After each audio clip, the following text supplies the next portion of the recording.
రాజులు ప్రవేశిస్తే తప్పకుండా రాణిస్తారు. రాణించడానికి పెట్టుబడి అని ఎవరైనా అనుకుంటే అది పొరపాటు. రాణించడానికి వాళ్ళ శ్రమ, వాళ్ళ కమిట్మెంట్, వాళ్ళ ట్రస్ట్, వాళ్ళ శ్రమ వల్ల, నిరంతరం కష్టపడే తత్వం వల్ల ఏదైనా రంగంలో వృత్తిలో వాళ్ళు ప్రవేశిస్తే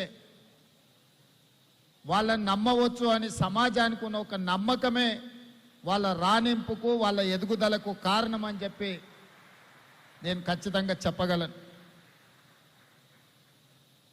సినీ రంగం గురించి చెప్పాలి అంటే కృష్ణంరాజు గారి పేరు ప్రస్తావించకుండా సినిమా రంగంని మనం ప్రస్తావించలేం.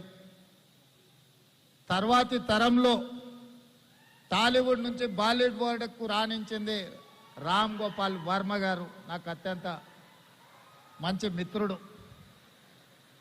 అదేవిధంగా ఈరోజు హాలీవుడ్తో పోటీ పడగలిగిన, టాలీవుడ్ బాలీవుడ్ దాటి హాలీవుడ్తోనే పోటీ పడగలిగిన బాహుబలి ఇవాళ రాణించింది అని అంటే ప్రభాస్ లేకుండా ఆ పాత్రను ఊహించలేం. వీటన్నిటికీ వీళ్ళందరూ రాణించడానికి ప్రధానమైన కారణము వాళ్ళ కఠోరమైన శ్రమ, వాళ్ళ పట్టుదల అని చెప్పి తెలంగాణ రాష్ట్ర ముఖ్యమంత్రిగా నేను చెప్పదలుచుకున్నాను.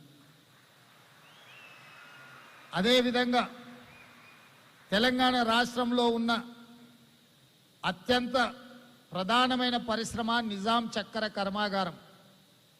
ఇవాళ నిజాం షుగర్ ఫ్యాక్టరీ కూడా ఒక రాజుగారి చేతిలో ఉంది.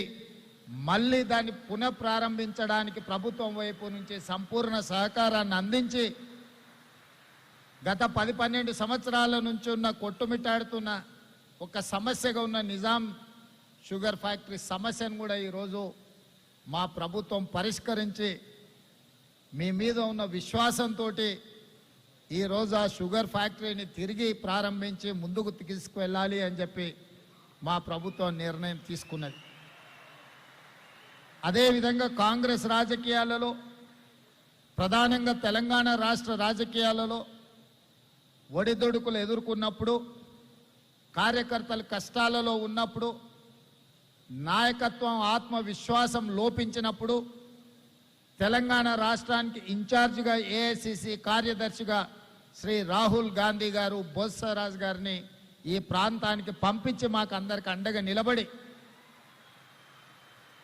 వారి 50 సంవత్సరాల అనుభవాన్ని ఉపయోగించి నాయకులను సమన్వయం చేస్తూ పార్టీని ముందుకు నడిపించి ఇవాళ కాంగ్రెస్ పార్టీ అధికారంలోకి రావడానికి అత్యంత క్రియాశీలక పాత్ర పోషించింది మా పెద్దలు బొత్సరాజు గారు అని